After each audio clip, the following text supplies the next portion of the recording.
Hello বন্ধুরা, সকলকে স্বাগত জানাই আমার চ্যানেল জয়মা টারোতে। সবাই কেমন আছেন? হ্যাপি থাকবেন, পজিটিভ থাকবেন। জেন্ডার স্পেসিফিক রিডিং এটা একদম নয়। আমার ভিউয়ার্স মেল অথবা ফিমেল যে কেউ হতে পারে। টাইমলেস কালেক্টিভ যেটা এনার্জি পিক করা হয় বলে সবসময় সব কথা আপনার সাথে রেজোনেট নাও করতে পারে। টাইমলেস হওয়ার জন্য আপনার সামনে যখন রিডিংটা আসবে আপনি এখান থেকে কোনো না কোনো গাইডেন্স কিন্তু পেয়ে যাবেন। অল জোটেক সাইন বেস রিডিং কয়েকটা রাশি সিগনিফিকেন্ট থাকে বলে আমি সেগুলোকে মেনশন করে দিই। সর্বোপরি রিডিংয়ের এনার্জি যদি আপনার সাথে ম্যাচ হয়ে যায় তাহলে কিন্তু পুরো রিডিংটাই আপনার। আজকে দেখে নেওয়ার চেষ্টা করবো আপনার পার্সনের কারেন্ট এনার্জি, আপনার কারেন্ট এনার্জি, ডিভাইনের গাইডেন্স কিছু থাকলে সেটাও দেখে নেওয়ার চেষ্টা করবো। ডিভাইন গাইড করবেন আমার ভিউয়ার্স যার কথা ভেবে রিডিংটা দেখছেন তার কারেন্ট এনার্জি কি। 10 অফ সোর্ডস, মিথুন তুলা কুম্ভ রাশির এনার্জি, কর্কট রাশির energy, page of swords, wheel of Fortune,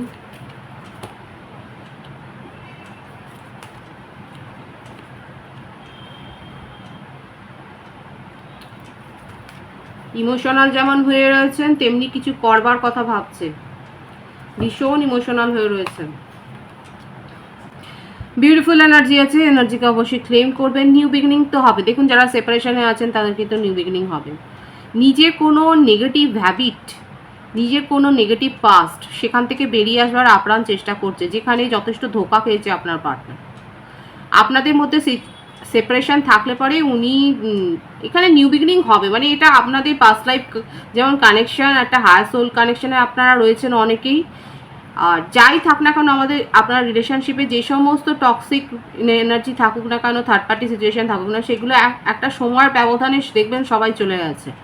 আপনার পার্সন আপনার ভীষণ খোঁজ খবরটা নিচ্ছেন, কিন্তু নিজের অতীত থেকে যেমন বেরোতে চাইছেন তেমনি আপনার জীবনে কি ঘটছে সেগুলো ওনার নখদর্পণ উনি রাখছেন। যে কোনোভাবে হোক আপনাকে ভীষণ খোঁজখবর রাখছে, আপনার সম্বন্ধে মানে খবরাখবর রেখে আপনারা দেখছে আর কি যে আপনি কতটা এগিয়ে গেলেন। সিদ্ধান্ত নিতে পারছেন না, যখন সিদ্ধান্ত নেওয়ার সময় আসে তখনই উনি মানে টালবাহানা করতে থাকেন। এই সিচুয়েশনটা আপনারা ফেস করেছেন এর আগেও।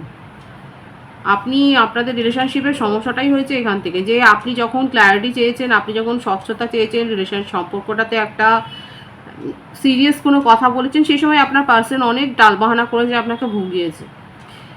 কারণটাই হচ্ছে এটা নিজের মনের কথা উনি এক্সপ্রেস করতে পারেনি। দেখুন ওনার একটা অতীত আছে, ওনার যে অতীতটা আছে সেই অতীতে উনি যথেষ্ট মানে ক্ষতিগ্রস্ত হয়েছেন, মেন্টালি সাফার করেছেন ওখানে।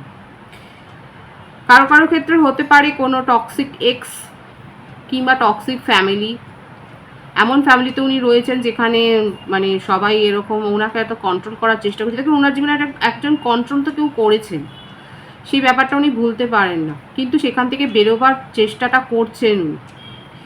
আপনার সাথে সম্পর্কটা তৈরি হয়েছে, আপনার সাথে এটা একটা পাস্ট লাইফ কানেকশান দেখা যাচ্ছে। আর যার কন্ট্রোলিং নেচারই থাকুন, যে টক্সিক এক্স যদি থাকে সেখান থেকে বেরোবার আপ্রাণ চেষ্টা করছে। যেখানে আপনার পার্টনারের শক্ত মনোভাব দেখানো উচিত সেখানে উনি দেখাতে পারেন না, সেই সব সিচুয়েশনে উনি দুর্বল হয়ে যান, দেখা যাচ্ছে এখানে। মনের কথা সেখানে ডিপলি বলতেই পারেন না, স্ট্রংলি যে বলতে হবে তাকে সিচুয়েশন ফেস করতে হবে বুঝতেই পারছেন না। দেখুন জেন্ডার স্পেসিফিক রিডিং যে কেউ হতে পারে, এখানে দেখা যাচ্ছে আপনার পার্সনের একটা দুর্বল মনোভাব। আচ্ছা এখানে প্রত্যেকটা রাশি যেমন এসে গেছে, মানে দুখানা এমন কার্ড এসছে, হুইল অফ ফরচুন এবং দ্য ওয়ার্ল্ড কার্ড, মানে সাংঘাতিক রকমের একটা সিচুয়েশন আপনারা পরিবর্তন আপনাদের সম্পর্কে আপনারা তো লক্ষ্য করবেন। এবং আপনার পার্সনকে নিয়ে আপনার যে অভিযোগটা ছিল, যে যেখানে যতটা স্ট্রং মনোভাব নেওয়ার কথা সেখানে না নিয়ে আপনাকে শুধুমাত্র দেখায়, আপনার কাছ থেকে পালিয়ে যায়, সিচুয়েশন ছেড়ে পালিয়ে যায়, আপনাকে ফেস করতে চায় না, সমস্যাগুলো ফেস করতে চায় না।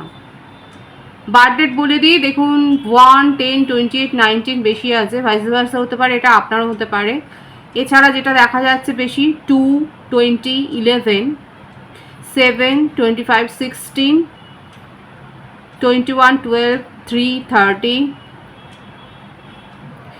এই নাম্বারগুলো বেশি দেখা যাচ্ছে। বার্থ মান্থ এসছে January, February, October, November, December, June, July, এই মাসগুলো বেশি দেখা যাচ্ছে। ভাইস ভার্সা হতে পারে, এটা আপনারও হতে পারে।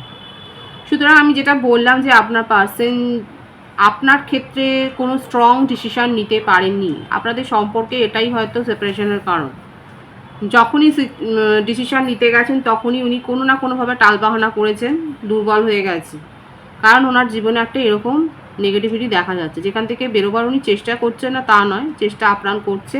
আপনাদের রিলেশনশিপে যাই হোক না কেন, মুখ দেখাদেখি বন্ধ হয়ে যাক, দুজনকে অনেক খারাপ কথা কটু কথা বলে দিন না কেন, আপনার পার্সন খুব একটা বলেন না।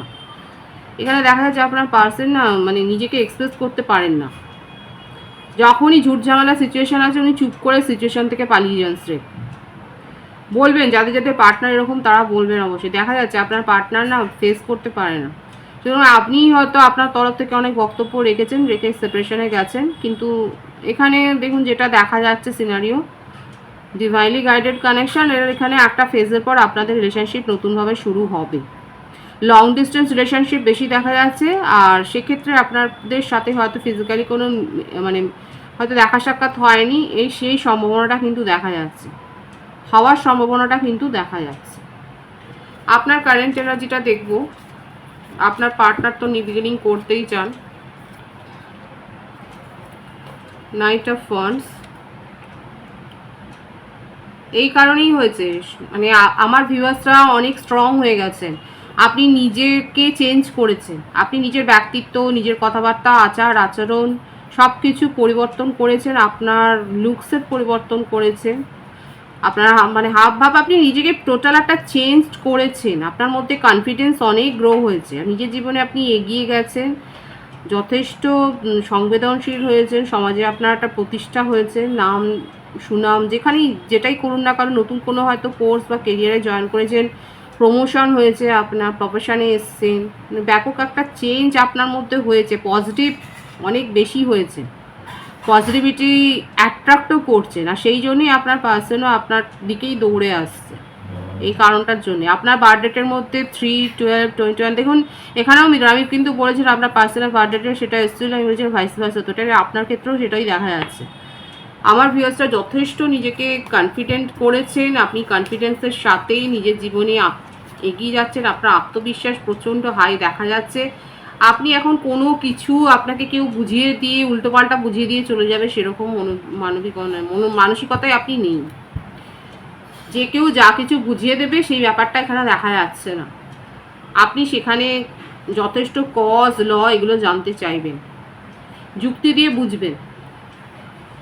নিউ বিগিনিং আপনিও করতে চান, কিন্তু আপনাকে যথেষ্ট লজিক্যালি বোঝাতে হবে, প্রুফ করতে হবে। আপনার পার্টনার এসেই যে দাঁড়াবে আর আপনি তাকে এসবও বলে যে আপন করে নেবেন সেটা দেখা যাচ্ছে না। যথেষ্ট তাকে ট্রান্সপারেন্সি দেখাতে হবে, তার মনোভাবের স্বচ্ছতা দেখাতে হবে, তবে আপনি তাকে যে মানে একটা সুযোগ দিতে পারেন সেটাই দেখা যাচ্ছে। এখানে সুযোগটা তো এখানে দিতে চাইছেন এবং অনেক সওয়াল জবাব হবে এখানে। এক তো আপনার প্রথম কথাটাই হবে যে আপনি ওনাকে মানে উনি আপনাকে প্রায়োরিটি দেয়নি, এই ব্যাপারটা তাকে ঠিক করতে হবে এবং আপনি দেখবেন যে উনি কতটা করতে পারছেন, এটা দেখে তারপরে আপনি সিদ্ধান্ত নেবেন। আসলে দাঁড়ালেই যে শুরু হবে তা না, এই আবারও আসছে দেখুন, এটা আপনাদের হায়ার সোলমেট কানেকশন, সোল কানেকশনে আছে। দেখুন এখানে সোল কানেকশনে থাকলেই যে আপ টু ম্যারেজ অবধি যাবে সেটা আমি বলবো না, কিন্তু ম্যারেজ অবধি যাওয়ার পুরোপুরি সম্ভাবনা রয়েছে। হতে পারে আপনারা আলাদা আলাদাভাবেই বিয়ে করে ফেললেন অন্যত্র, কিন্তু তবু বলবো যদি নন কমিটেড রিলেশনশিপে থাকেন তাহলে কিন্তু ম্যারেজ হওয়ার একটা সম্ভাবনা এখানে দেখা যাচ্ছে। তবে এটা নাও হতে পারে, কিন্তু রিলেশনশিপটা চলবে মানে কি আপনাদের মনে থাকবে এবং মানে কোথাও না কোথাও 1 বছর 2 বছর পরেও আপনাদের মধ্যে একটা হাই হ্যালো দিয়েও হয়তো একটা বন্ধুত্বমূলক সম্পর্ক শুরু হতে পারে। মোটমাট এই কানেকশনটাকে ধুয়ে মুছে বেরিয়ে যাওয়ার একটা কোনো সম্ভাবনা এখানে কিন্তু নেই। আপনার কারেন্ট এনার্জিতে আপনি অন্য প্রপোজালও পেয়েছেন, আপনি সেটাকে অ্যাকসেপ্ট করবেন কি না ভাবছেন। যারা যারা অ্যাকসেপ্ট করেছেন তারা অবশ্যই বলবেন এখানে অন্য প্রপোজাল আপনারা পেয়েছেন, অলরেডি অন্য কোনো সোলমেটের কাছ থেকে প্রপোজাল আপনারা পেয়েছেন এবং সেটাকে অ্যাকসেপ্ট করবেন কি না সেটাই এখন আপনি ভাবছেন। আপনার কারেন্ট এনার্জিতে এটাই দেখা যাচ্ছে। ডিভাইনের গাইডেন্সটা দেখবো, ইউনিয়ন আর কি বলবো বলুন। যারা যারা ম্যানিফেস্ট করেছেন, প্ল্যানিং করেছেন যে হ্যাঁ এটা এই রিলেশনশিপটাই আমার চাই, তাদের জন্য ইউনিয়ন একদম পাক্কা। যারা সেপারেশনে আছে ইউনিয়ন পাক্কা। ডিভাইন কিন্তু এটাই বলছে, পজিটিভ আছে, ভীষণ পজিটিভ, প্রথম থেকে শেষ অবধি ভীষণ রিডিংটা পজিটিভ আছে। পজিটিভিটি অবশ্যই ক্লেম করবেন। নতুন ভিউয়ার্সকে আমার চ্যানেলে অনেক অনেক স্বাগত জানাই। রিডিংয়ের এনার্জি আপনার সাথে ম্যাচ হলে রিডিংটা লাইক করে এনার্জি অবশ্যই এক্সচেঞ্জ করবেন, যেটা ভীষণভাবে জরুরি। সকলকে আমার চ্যানেলে অনেক অনেক স্বাগত এবং শুভেচ্ছা জানাচ্ছি। আপনাদের সহযোগিতায় ভালোবাসা এই পরিবারকে বৃহত্তর করে তুলুন। রিডিংটা একটু শেয়ার করে দেবেন, চ্যানেলটা সাবস্ক্রাইব করে দেবেন। সবাই ভীষণ ভীষণ ভালো থাকবেন।